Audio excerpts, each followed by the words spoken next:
Kameron, first off, it's nice to meet you, sir. Hey, Thank nice you to very meet much you. for your time. Yes, sir. You know, Sad Songs for the Soul, it's such an interesting concept album.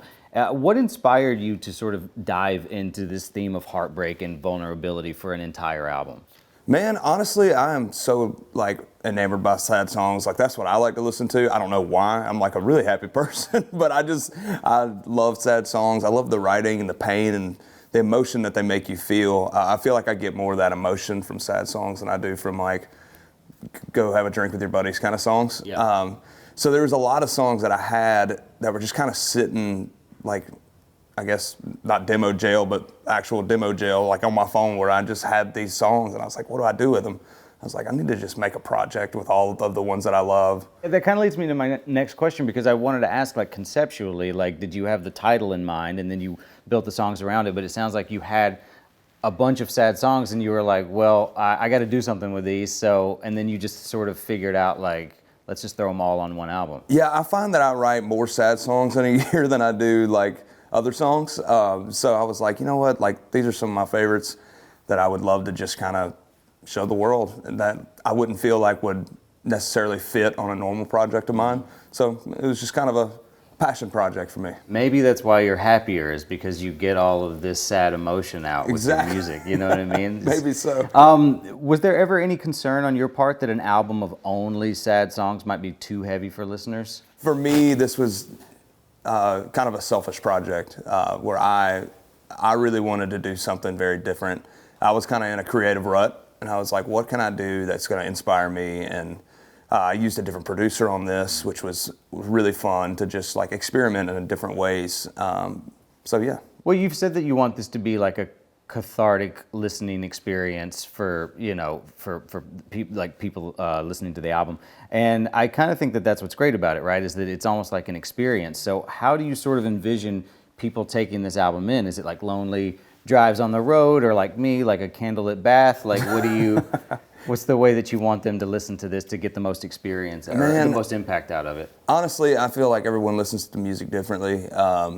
Like for me, I listen to sad songs just driving down the road, just even though I'm having a great day. So, I mean, if it helps one person, then I've done my job. That's what I'm hoping for. Well, yeah, I feel like we chase happiness, and you kind of talk about this, like you're normally a happy person, right? But there is just this bittersweet beauty in sad songs, you know what I mean? Like I'm the same way. Like I like that they make me feel something, and they sort of make, you know, maybe help me work through emotions. So how do you think sad songs help people process their emotions in a way that happier songs or drinking songs can't? I feel like it gives them something to lean on. Like me, if I feel like I've lived like something that is being sung, I can kind of put myself in that moment and kind of compartmentalize that and get that out of my psyche, I guess, to say, for lack of a better term, and kind of just like live in that song, and then next song comes on, you know. Do you have like a sad song playlist that you go to that like you're like, I need a good cry,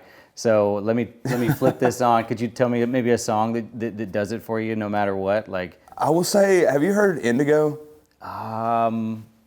It's Sam Barber and Abriana, I believe. I don't think I have heard that. That song's incredible. Yeah, that song gets incredible. The waterworks going. Yeah, that was a good one. Every time. Okay.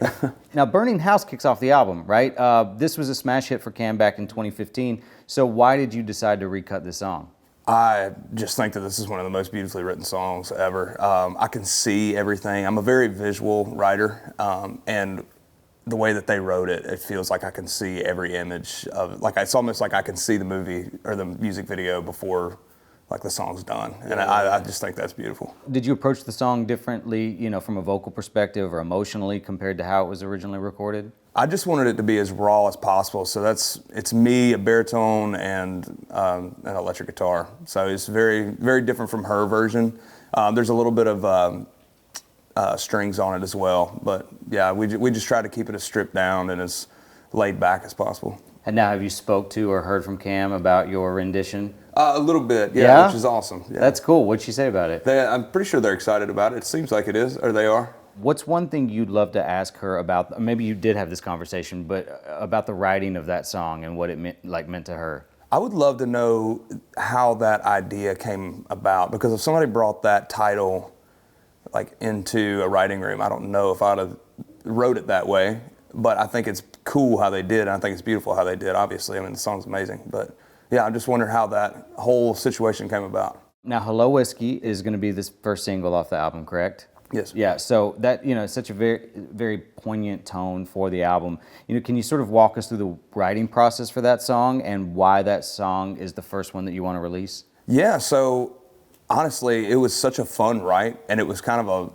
as sad and as dark as that song is, like we cut up the whole time, and I just kind of thought that was funny because we started off on that Hello Whiskey thing, and we were like, oh, this is going to be a fun up-tempo, and I think somebody hit a wrong chord and went to a 6 minor, and we were like, wait, what was that? Like that's kind of got a little angst to it. Yeah. And then that's how we kind of fumbled around and found the verse. So we wrote the chorus first, kind of wrote it backwards. Oh, that's cool. Yeah, so it just kind of made its way into what it is now. Now, you've also collaborated with some incredible writers like Kameron Marlowe and Vince Gill. How did these collaborations shape the album?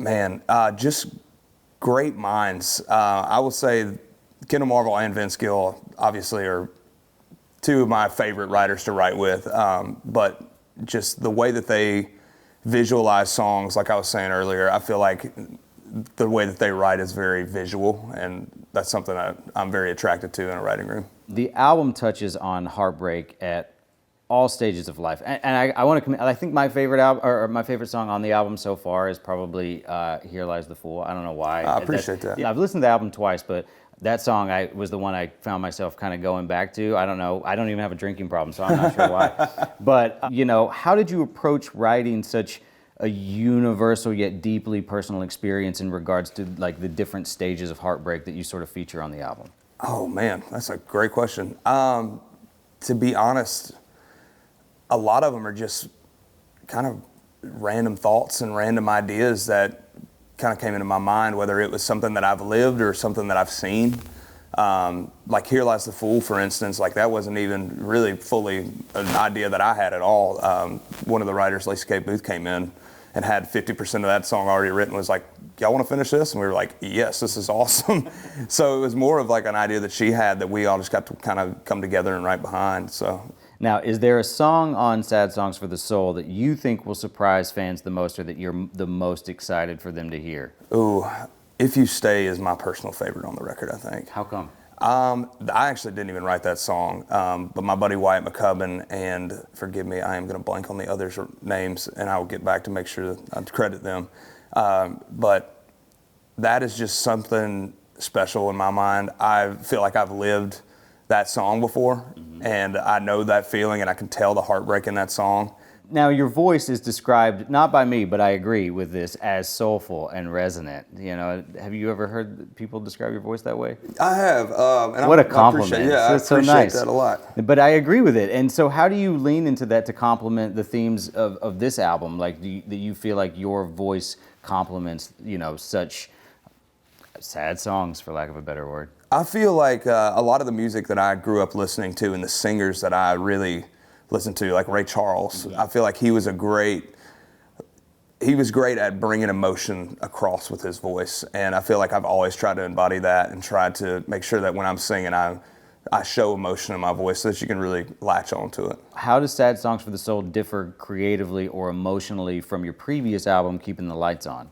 Keeping the Lights On was more of a story of me and kind of the things that I was really going through at the time. And this is more of just an album of songs that I feel like other people may be needing to lean on a little more than just me when I was writing them. Now, you also just wrapped up the international leg of your tour, correct? Mm-hmm. Yeah. So it was the Keeping the Lights On World Tour, and what's it been like bringing your music to fans, abroad for the first time? And are there any standout moments from cities like Amsterdam or Glasgow or anything like that? Man, it is so different playing over there, and not in a bad way. It's really amazing to see how, like, in their culture, it's like a very listening crowd, which almost is kind of freaky because you go out on stage, it's dead quiet. Like you play, or like they'll clap when you go up there, and then they're just like this and looking at you, which is a little intimidating because, like, most of the time you go out and play at a bar or something, and like people are just having a good time, and they're excited that you're there and excited to play some music. And I had to bring them out of their shell a little bit because I felt like they felt like they were gonna be in trouble almost. But no, it was like a really, really cool experience to see that. So is that how you would say that like your performances differ from like internationally to U.S. audiences? You just feel like U.S. audiences have more energy, kind of ready to go. They're ready to be rowdier. They do. Well, I will say, like Germany, 10 out of 10. I'll go play Germany any time of the week. They were awesome. So all of them were really great, but they just were. You had to get them out of their shell a little bit. Now, for the American side of this, do you have a specific type of venue in mind for the tour that you're wanting to play? I would love to do like small listening rooms. Yeah. I would like to do a small run of just like me and a couple like acoustic instruments. Like, what's that place in Georgia? Eddie's Attic. Like rooms like that. Yeah, that yeah, are yeah. just like real intimate and like little tables and chair kind of thing, and just You just make get it more, fun. a more raw connection with the audience and Yeah. everything. Yeah. It might be a sad see the night. tears in Yeah, their see eyes. the tears. Now, when you're performing sad songs night after night, do you find it cathartic or does it take an emotional toll on you? Like, how do you keep yourself grounded? Luckily, I have other songs that I can kind of lean on to, and like I'll put these in select like spots. Yeah. But like, ooh, I'm gonna get them there, and then we'll come back up and hit So them with you an don't up-tempo or ever something. like envision doing a complete tour of sad songs for the soul, where that's all that you play? That would be tough to do. I feel like honestly, maybe it might bore some people to do it that way, but it would be interesting to just try it once and see what it did. Yeah, I would be interested in that. I mean, again, just have tissues for people and let's do it.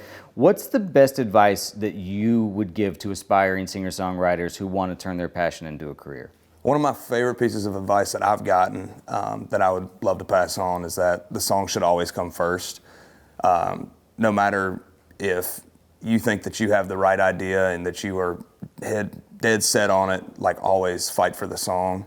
I've stuck my foot in my mouth a couple times in a writing room and been like, no, we should do it this way, and then it turns out to be completely wrong and I wasn't listening to. Could you give me a more specific example of putting the song first?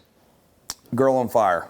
When I was writing that song, I feel like there was a lot of things that I wanted to change musically that we were like, that the other two writers were digging on, and turns out that song did a lot better the way that it was versus the way that I wanted to do it. That's awesome. Well, thank you so much for your time, Kameron. I really appreciate it. It's been awesome to get to know you. And like I said, I love the album. And I'm happy to see that you're such a happy guy. Not knowing you before this interview, I was this is gonna be a sad interview, I was a little worried. I was like, this guy's gonna have some heavy eye bags. But no, man, you look great. Everything looks healthy. I'm happy for you, and I love the album. it. So thank you so much for your time, sir. Thank you. Appreciate you, Yes, man. sir.